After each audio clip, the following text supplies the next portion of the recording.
Marktschreier Tagebuch, June 9th, 1939.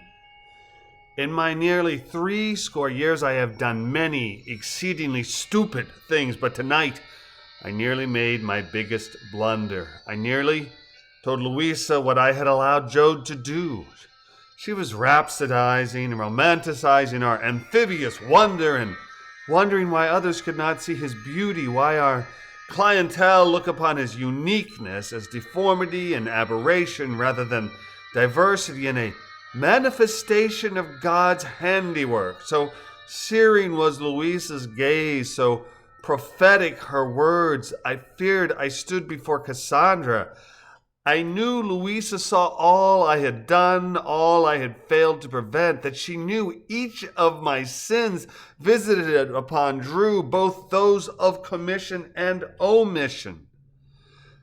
I clumsily shifted our conversation to Hazel, speaking of my wife's short life, of our short 2-year, 2-month, 3-week marriage, a marriage separated by war, a war that took me from my son 20 weeks after his birth and provided me with a scant week before my beloved died, bearing our second child.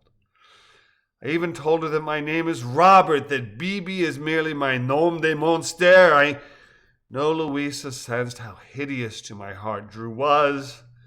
I wept as I described how Drew's birth, so anticipated, so longed for, took my sweet Hazel 4 months before she reached her 18th birthday. I spoke nary a word concerning my derision for Drew, my perplexity over how anyone could expect me to love the thing that destroyed the woman I cherished.